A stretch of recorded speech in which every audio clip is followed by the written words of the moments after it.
Dios les bendiga. Bendecido domingo, Día del Señor, amados de Dios.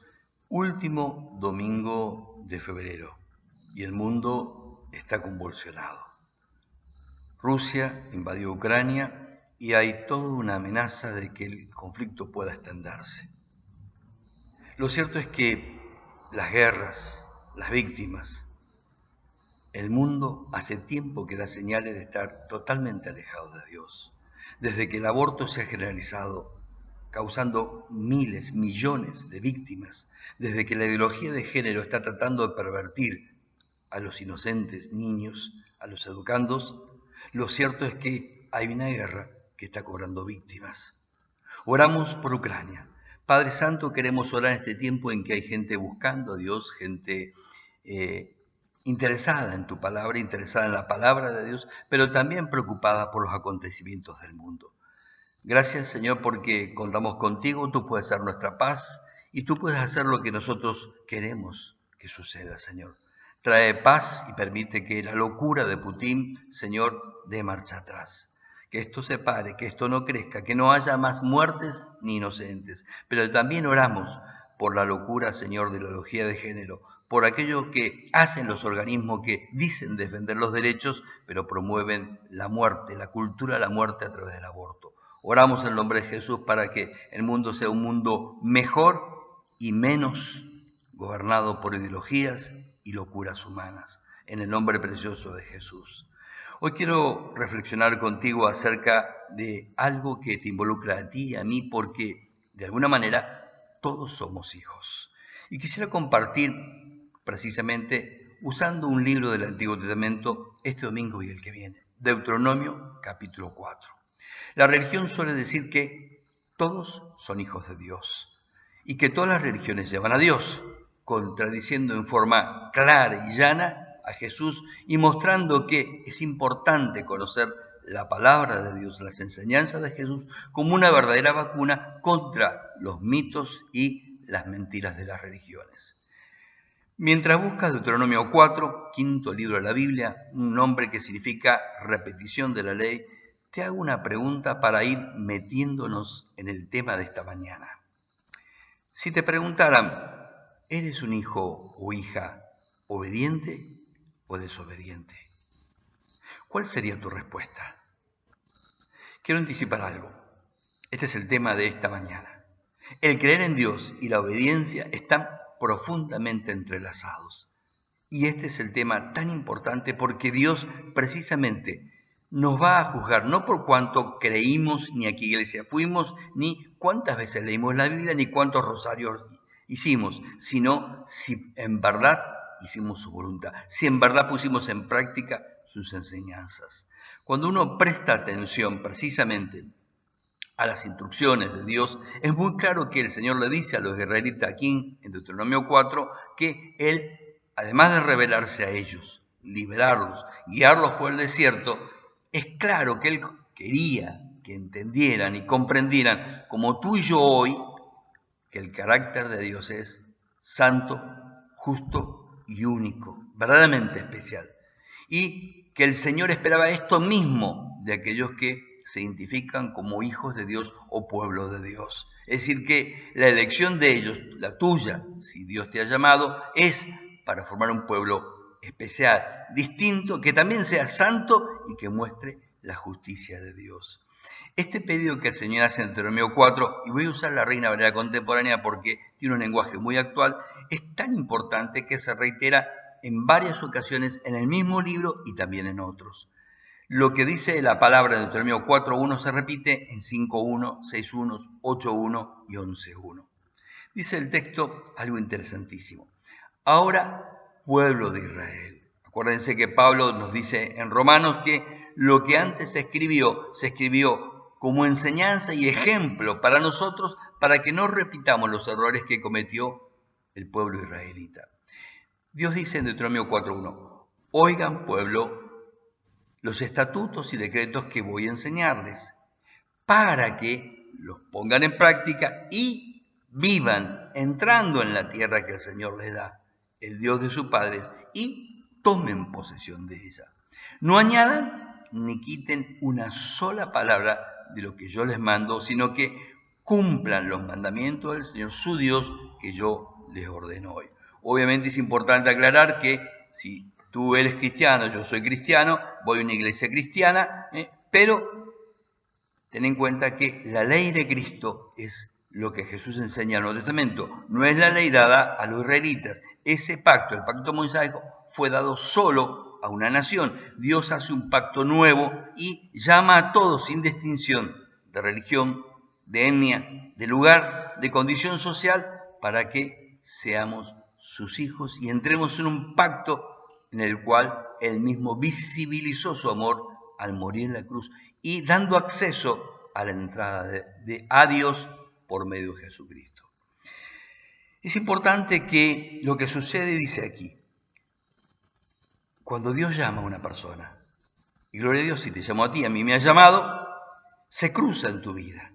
Y lo hace de tal manera que es importante para ti, para los tuyos, y es importante también que comprendamos y entendamos que el llamado y la elección de Dios tiene que ver precisamente con esto. Para ejemplificar esto, vamos a ir a Deuteronomio capítulo 1, solamente 3 versículos, Deuteronomio 1, 6 en adelante al 8.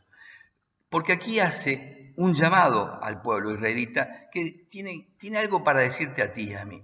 Dice, el Señor nuestro Dios, Deuteronomio 1, 6, nos habló en Horeb, nos dijo, ustedes han estado ya bastante tiempo en este lugar, en este monte.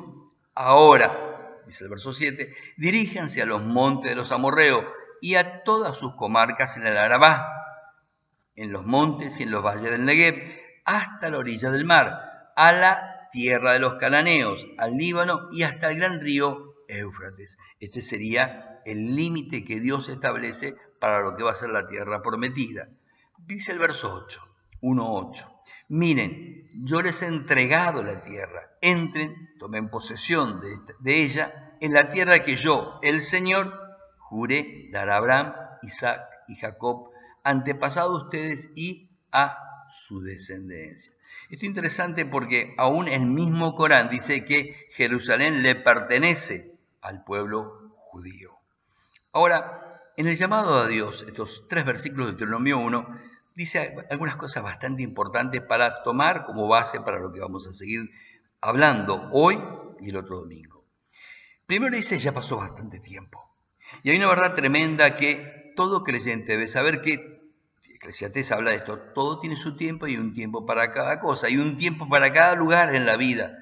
Y uno no debe errar en los tiempos y decisiones que Dios establece porque es necesaria las dos cosas. Ir a Dios, esto nos evita errar, equivocarnos en los tiempos, y seguidamente responder a las instrucciones que Dios nos da cuando acudimos a Él.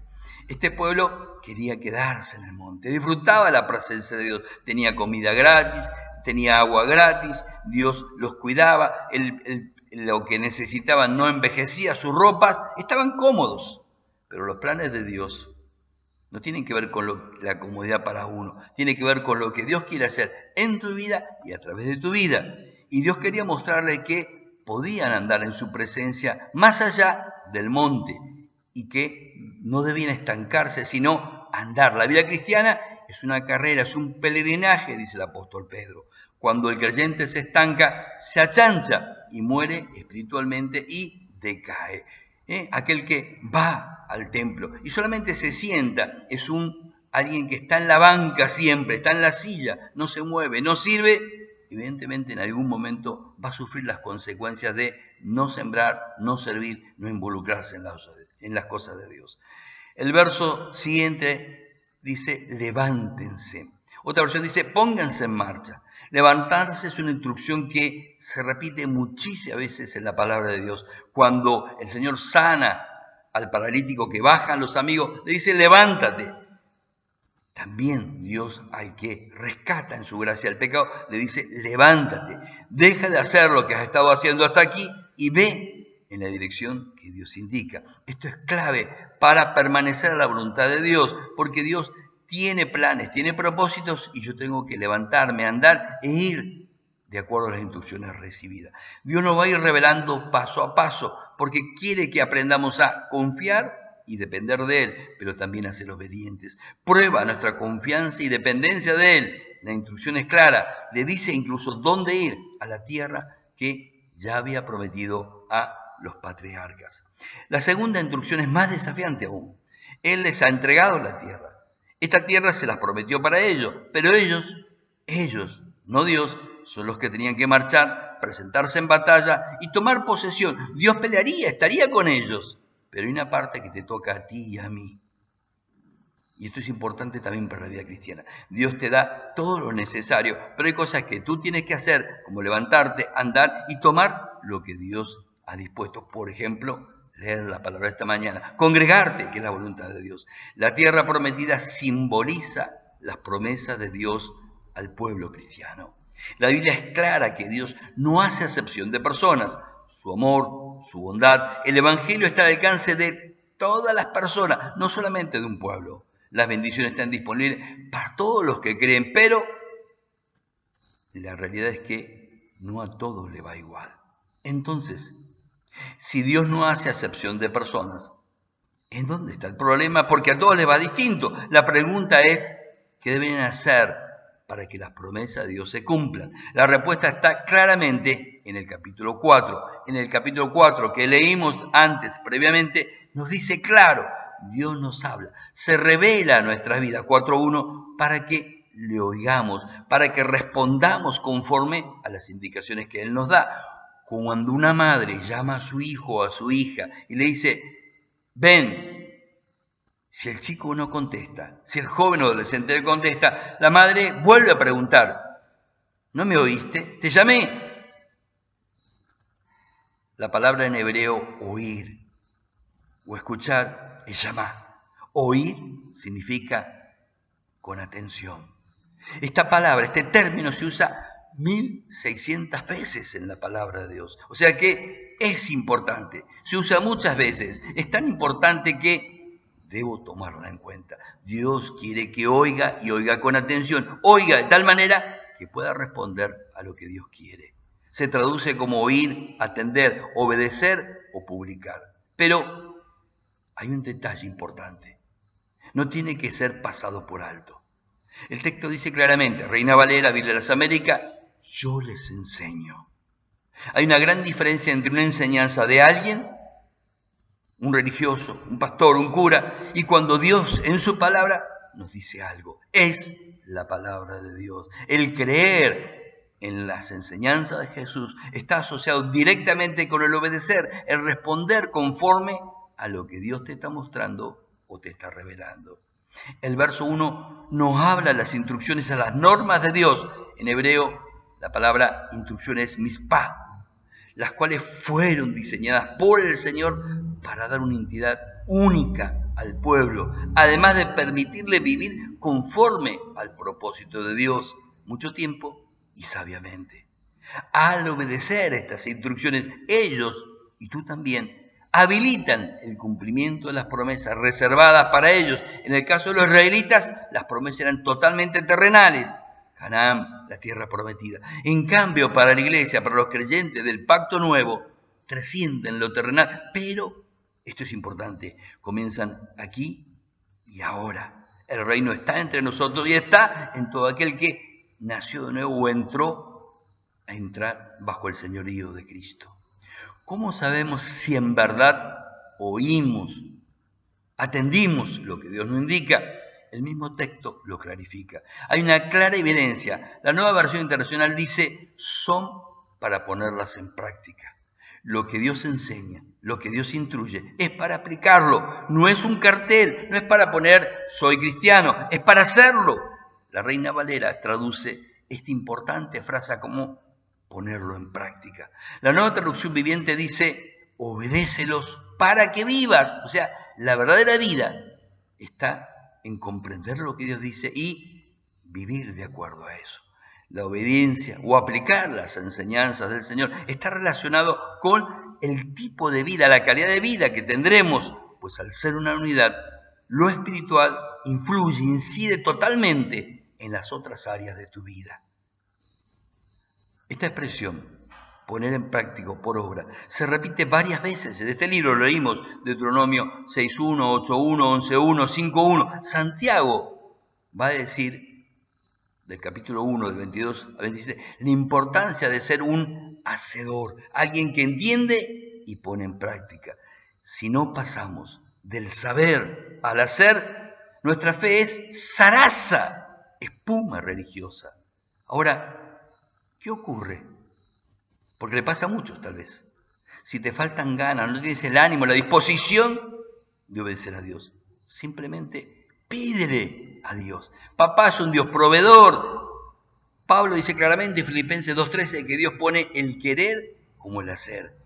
Algo que tenemos, la mayoría de nosotros, un problema muy particular. Este tiempo, el tercer milenio, se caracteriza por una época donde se sobrevaloriza la imagen, la autopercepción, las emociones, las ideologías, lo que uno siente o cree. Pero Dios nos recuerda que los sentimientos y percepciones son engañosos, no son objetivos.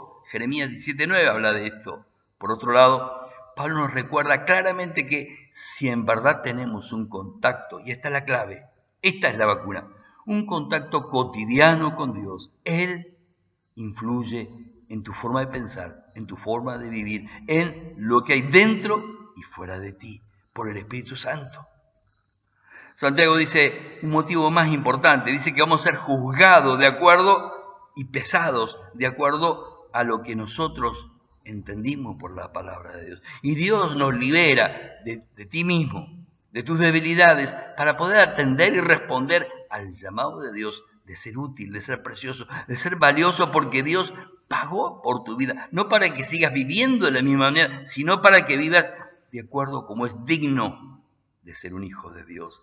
La bendición, amado, viene por creer y poner en práctica la fe en Dios. Deuteronomio 4.2 señala algo importante que quiero resaltar. Nos muestra dos formas muy sutiles, pero tan comunes, del oír o desobedecer. Añadir o quitar. Esto es propio de las religiones. Cuando tratamos de un modo de cambiar o adaptar la palabra de Dios, caemos en este pecado tan grave que Dios condena. No podemos ni quitar a la palabra ni añadir a la palabra. Un ejemplo de esto es el catecismo católico. Mientras los 10 mandamientos están claramente identificados y dicen algo muy claro y preciso en la palabra de Dios, cuando se trasladan al catecismo, no se trasladan tal cual están en la Biblia, sino que hay una adaptación, hay cambio. Se peca contra Dios, contra lo que Dios mismo indica. No cambiar, no adaptar, no quitar, no añadir. Por ejemplo, el cuarto mandamiento dice claramente, guardarás el día del Señor, el día de reposo, no dice sábado. Y el catecismo dice, guardarás las, plural, fiestas, porque tiene todo un calendario que ninguna iglesia de los primeros siglos celebraba o le interesaba. Esta instrucción se reitera precisamente en el último libro de la Biblia, Apocalipsis 22, versos 18 y 19, dando una clara advertencia de que es muy severo para Dios añadir o quitar, sabiendo Dios que vendrían en estos tiempos falsos profetas, falsos apóstoles y falsos maestros, falsas religiones. Volvamos a Deuteronomio 4. Mira cuán pedagógico es el Señor cuando habla de la obediencia. Deuteronomio 4, 3 y 4. Dice la Reina Valera contemporánea, con sus propios ojos han visto ustedes lo que el Señor hizo en Baal Peor, cómo el Señor su Dios destruyó de en medio de ustedes a todos los que se fueron detrás de Baal Peor. Verso 4. Pero todos ustedes, los que siguieron al Señor su Dios, todavía siguen con vida. Es decir, que Dios hizo una distinción entre los que siguieron al hombre, a Baal, y los que siguieron a Dios. Unos murieron y otros viven. Vivir o morir. La desobediencia trae separación de Dios, nos aleja de Dios y nos mata espiritualmente. Nos aleja de Él, de su propósito, de sus bendiciones. Como vemos en el verso 3, aunque Dios es rico en misericordia, la desobediencia, Dios también es justo, es santo, trae consecuencias. Por eso dice claramente el verso 4 que los fieles, no todos, son los que siguen vivos. Repito, para ir redondeando, la pregunta inicial: ¿qué tipo de hijo eres? ¿Obediente o desobediente? La disposición a atender y responder a Dios surge del corazón de los verdaderos hijos de Dios, de los que nacieron por el Espíritu Santo. Si a ti te está costando obedecer, leer la palabra, orar, tal vez lo que te está faltando es un encuentro verdadero con Dios, volverte a Dios, convertirte a Dios. Si esta es tu situación, ahora mismo busca un lugar tranquilo. Arrepiéntete, vuélvete a Dios y dile: Señor, toma mi vida, toma mi corazón, me entrego a ti, me entrego a ti. La palabra es clarísima, la vida en Cristo se nutre cuando creemos, recibimos la palabra y nos mantenemos y permanecemos en ella para que Dios se siga revelando y produzca vida en ti. Finalmente, de esto voy a hablar un poco más en el culto de esta tarde, a las 19, culto vespertino, y el otro domingo en la mañana. ¿Qué evidencia clara, contundente, inconfundible existe que oímos y comprendimos la importancia de sus instrucciones y enseñanzas? La respuesta está en el versículo 9. ¿Qué hacemos? Transmitimos el honrar, atender y obedecer a Dios, a nuestros propios hijos y nietos, siendo de ejemplo para ellos. Porque Dios modela tu existencia, tu caminar, tu pensar y hace que Cristo sea el centro de tu vida. Hablaremos más de esto el otro domingo. Padre, oramos en el nombre de Jesús. Si en este momento hay gente buscando, necesitando de Dios, hay gente que quiere salir de la pasividad, la inercia, si ha estado solamente sabiendo de Dios sin hacer, permite que se vuelva a ti, comprende y dé el paso de fe y obediencia y comience a caminar tomándose de tu mano. Busque la palabra, busque una iglesia, se convierta a Dios y te siga permaneciendo en tus caminos. Oramos en el nombre de Jesús. Que Dios te bendiga, bendiga tu hogar y te bendiga en el caminar con Dios, porque ahí, en la obediencia, hay verdadera bendición. Dios esté contigo.